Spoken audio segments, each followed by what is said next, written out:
ताज्या घडामोडींसाठी स्वानंद न्यूजला सबस्क्राइब करा आणि बेल आयकॉनवर क्लिक करा। हा कार्यक्रम यशस्वी करण्यासाठी जे आमच्या युवकांनी सकाळपासून मेहनत घेतात असे आमचे आकाश सोनवणे, जयेश पवार, शंकर सुरडकर, बंधू आणि भगिनींनो, 2024 महाराष्ट्र नवनिर्माण सेनेचे अधिकृत उमेदवार माननीय भगवान भालेराव साहेब यांनाच प्रचंड बहुमताने विजयी करा। विजयी आराम से निकले। जिन महिलाओं को नाश्ता नहीं मिला, जिन भाइयों को नाश्ता नहीं मिला है, वो 2 मिनट सबर करके बैठे। सबको फुले, सावित्रीबाई फुले आणि अण्णाभाऊ साठे यांच्या विचारांना विनम्र अभिवादन करतो। तसेच संत रविदास महाराज, महर्षी वाल्मिकी महाराज यांच्या विचारांना सुद्धा अभिवादन करतो। मला एक गोष्ट सांगायची आहे, मी आमदारकी का लढवतो? मी गेली 10 वर्ष सातत्याने नगरसेवक म्हणून आपल्या भागामध्ये काम केलं। उपमहापौर म्हणून 2.5 वर्ष काम केलं। माणसाच्या आता जर सत्ता असेल, त्या सत्तेचा उपयोग आपल्या समाजासाठी, गोरगरीब जनतेसाठी करता येतो। ही संकल्पना डॉक्टर बाबासाहेब आंबेडकरांनी संविधानामध्ये मांडली आणि मी 2.5 वर्षामध्ये जे उपमहापौर असताना जे काम केलं ते तुमच्या समोर आज रिझल्ट आहे। आज इथे जी मंडळी आहे ती विकासाच्या बाता करतात। एक तर 4 वाजता उठतो, दुसरा लोणावळ्याला असतो। शनिवार रविवार कधी कुमार आलेली तुम्हाला भेटणार नाही, तो लोणावळ्यामध्ये आपला धंदा सांभाळत असतो। त्यांना आपल्या गरिबाची काही देणं देणं नाही, तेवढं लक्षात ठेवा।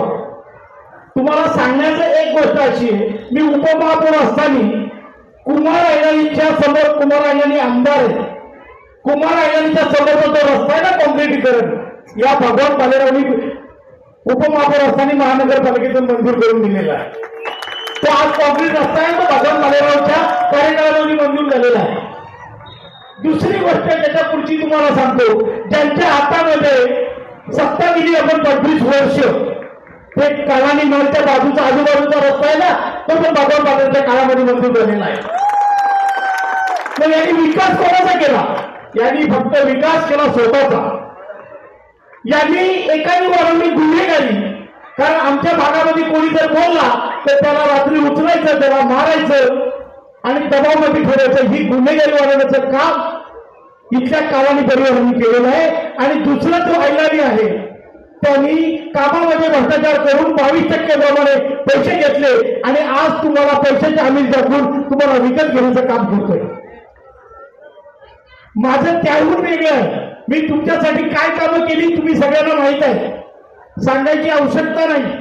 तर भगवान भालेराव पाणी दिले, रस्ते दिले, लाईट दिल्या, या सगळ्या ज्या गोष्टी आहेत त्या दुर्मिळ आहेत। ते माझं कर्तव्य आहे। माझं कर्तव्य तुम्ही मला गेली 10 वर्षाचं निवडून दिलं, त्याचं तुमचं ते तुम्ही दिलेलं निवडून दिल्यामुळे मला माझं कर्तव्य तुमच्या प्रती आहे ते मला करावं लागलं। म्हणून मी आज आमदारकीसाठी याच्यासाठी उभा राहिलो। माझ्या इथे बऱ्याच भगिनी आहेत, त्या माझ्या ऑफिसला येतात। वयस्कर महिला आहेत, त्या माझ्या ऑफिसला येतात, साहेब आमची पेन्शन नाही, आम्हाला पेन्शन मिळत नाही, आमचा मुलगा आम्हाला सांभाळत नाही, आमच्या दारूच्या आहारी गेलेले आमचे तरुण वर्ग 30-35 वर्षामध्ये मरतो आणि त्या विधवा झालेल्या महिला असतात, त्यांना पेन्शन मिळत नाही, त्यांना 1000 भानगडी कराव्या लागतात। तेव्हा कुठेतरी 100 महिलांनी अर्ज केले तर त्यांना 10 महिलांना पेन्शन मिळते। ही परिस्थिती फार गंभीर आहे।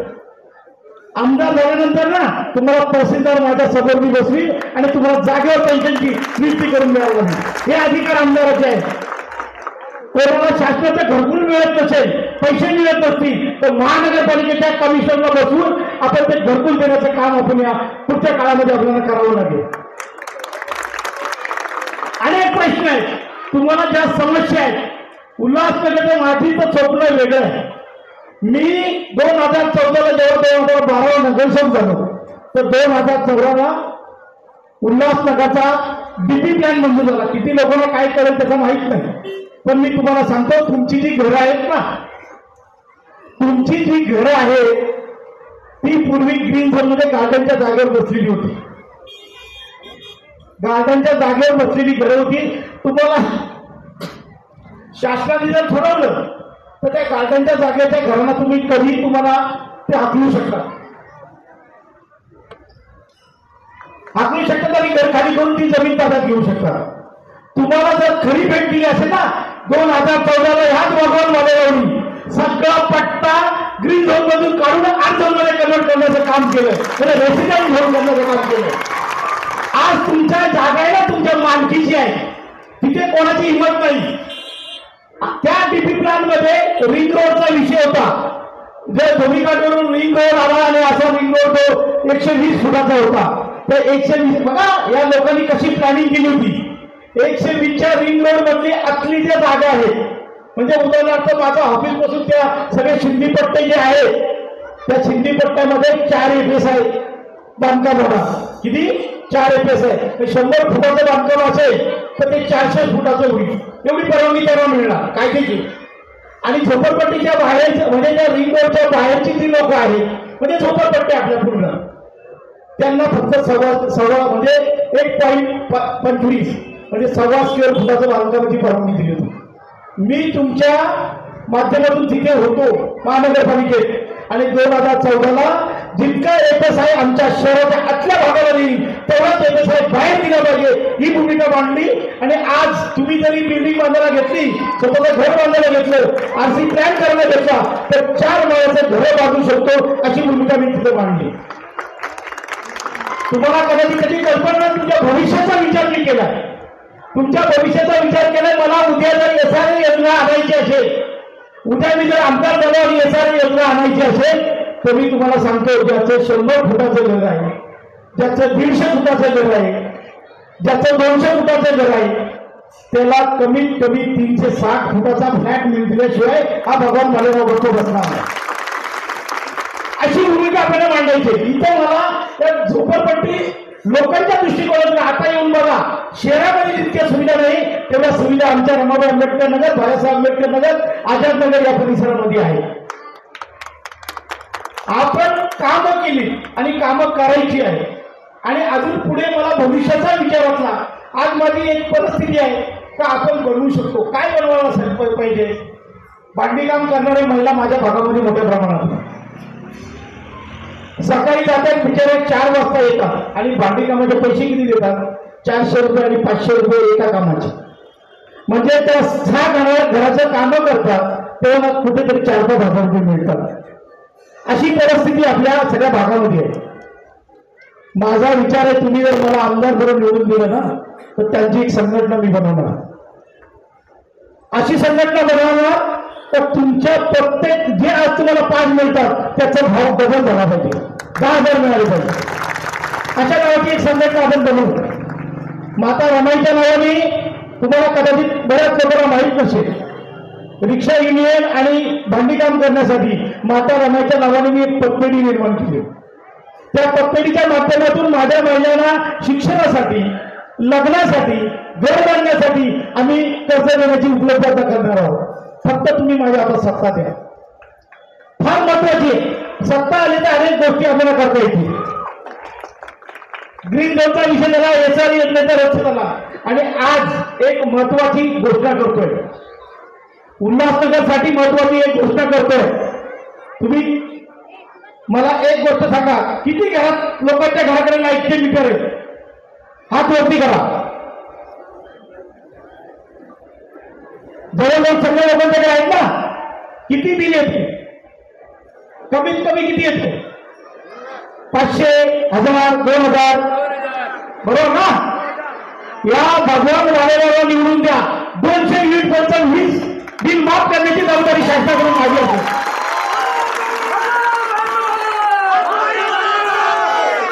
200 युनिट पर्यंत म्हणजे तुम्ही लक्षात ठेवा तुमचे युनिट फक्त 100च असणार. 100-125 युनिट मध्ये तुम्हाला 1000-3000 बिल येते. 200 युनिटचा बिल असेल 2500 रुपये. तुम्ही 2500 रुपयापर्यंत माफ करण्याची जबाबदारी तुम्ही निवडून दिलं तर ह्या आमदाराची असेल. आणि पुढचे 5 वर्ष तुम्हाला कुठल्या प्रकारचं बिल भरायला लागणार नाही. अशी भूमिका मी येणाऱ्या विधानसभेमध्ये मांडेल.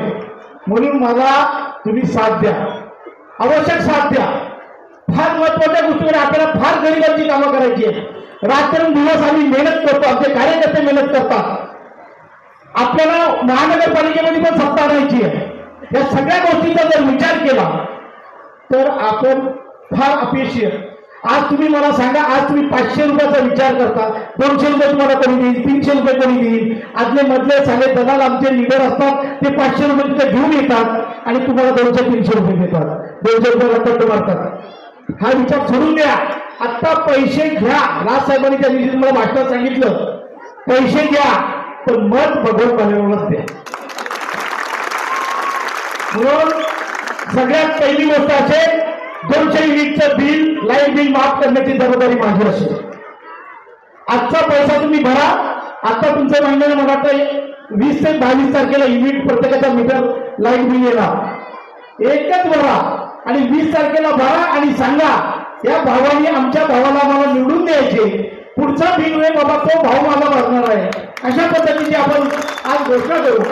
आणि मला वाटतं हे प्रभाग तुमचे नातेवाईक सगळे जे जे असतील, कोणी भुला तापात येतात, तुम्हाला कोणी साडी वाटली 80 रुपयाची साडी वाटतात.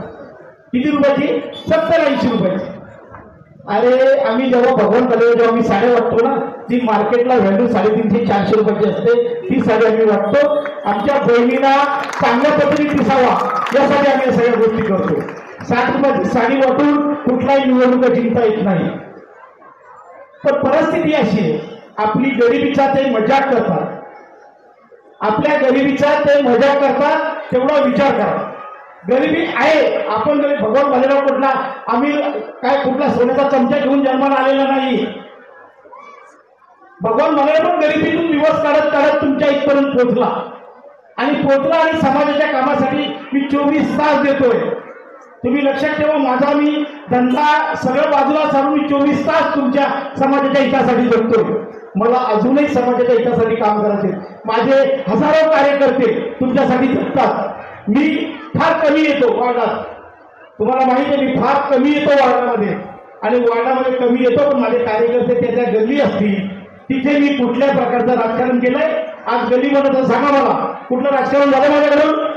कधीच नाही झालं. हे आमची एक आमचं वोटर नाही, किती गल्ली बनवू नका, तो आमचा हे नाही, हे बनवू नका, असं काही नाही.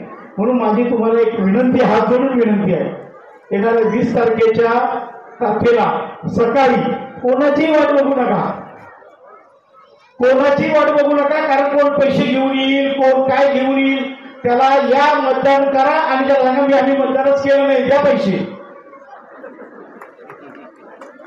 अशा पद्धतीने आपली भूमिका घेतली पाहिजे. पण जर समाजाचा नुसता तुमचा विचार तुम्ही करू नका. माझ्या पुरता मी जर विचार केला असता तर मी निवडणूकच जमलो नसतो. मी तुम्हाला आज सांगतो, काही लोक मला निवडणुकीला उभं राहू नये म्हणून काही लोकांनी मला आमिष दिलं होतं.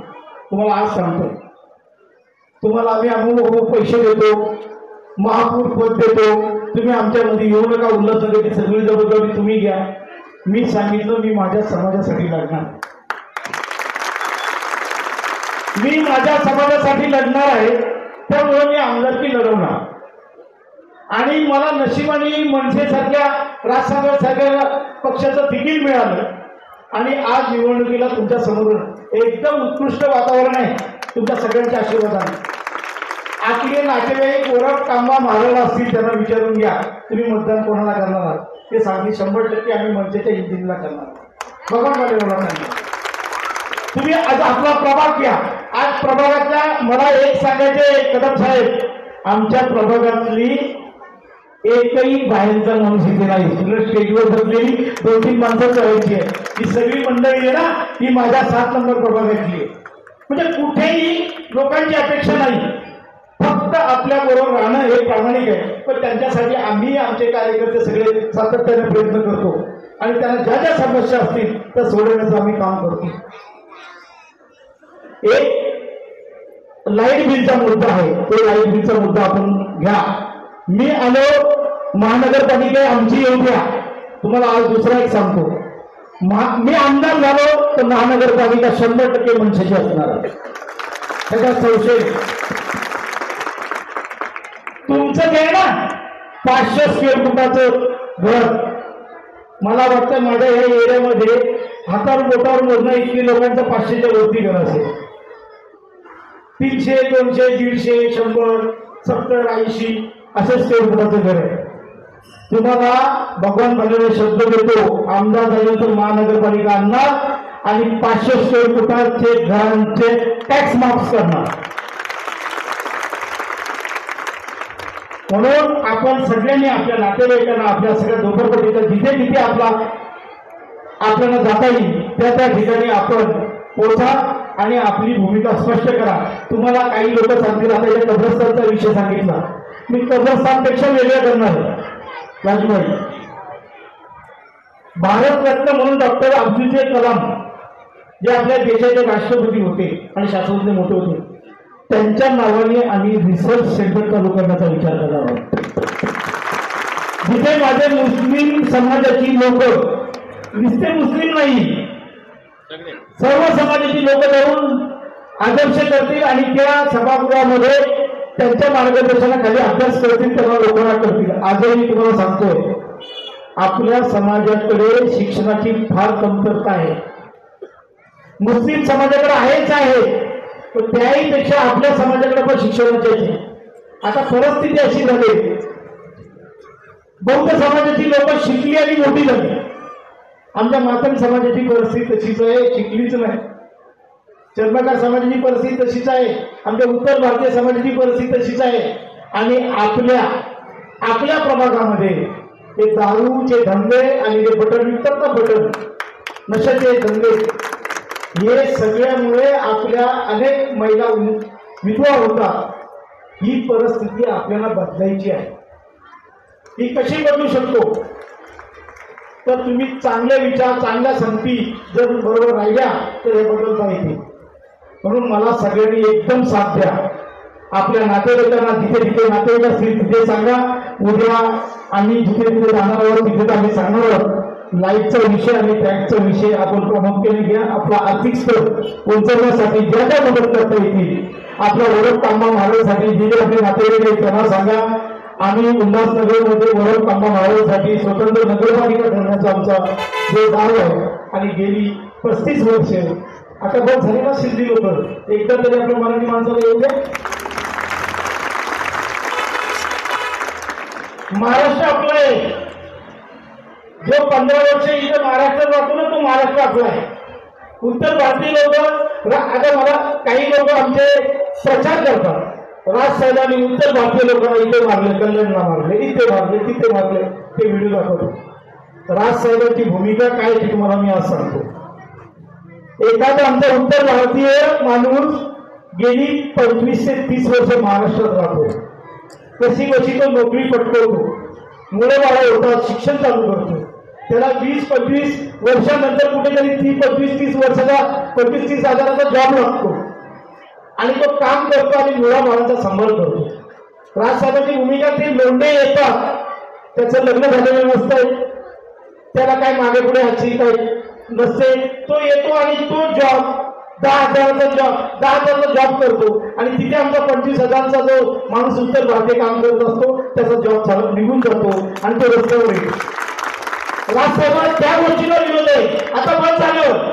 आता आमच्या इथल्या उत्तर भारतीय महाराष्ट्रीय आहे, मुस्लिम समाज इथला कायमचा आहे, त्याला इमानीपर्यंत नोकरी करू द्या आणि त्यांचा परिवार त्याला सांभाळून द्या.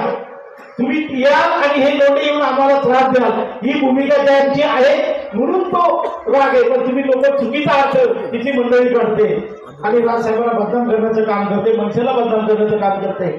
मी तुम्हाला आज सांगतो, मी सदैव तुमच्या बरोबर आहे आणि तुमच्यावर आज सांगतो, जर खरोखर उत्तर भारतीय आणि मुस्लिम समाजाला अन्याय राजसाहेबांच्या संघटनेकडून किंवा मनसेकडून होत असेल, मी आमदार जरी झालो तरी एका मिनिटात त्या आमदारकीला राजीनामा देऊन मी पक्षातून बाहेर निघेन. हे लक्षात ठेवा. कुठल्या समाजाला राजसाहेब कधी अन्याय करत नाही असं वाटतंय तुम्हाला, कारण अन्याय होत असेल तर आम्ही थांबणार नाही. म्हणून माझी तुम्हाला एक नम्र विनंती आहे की आपण सगळे एक होऊ, एक दिलाने, एक महाराष्ट्राची परंपरा जी संतांची परंपरा आहे, महाराष्ट्राची अनेक गोष्टींची परंपरा आहे. काही संत भवन आपल्याला बनवायचं असेल, काही गोष्टी असतील, या सगळ्या करण्यासाठी तुमची मला साथ द्या एवढीच विनंती करण्यासाठी मी इथं आलोय.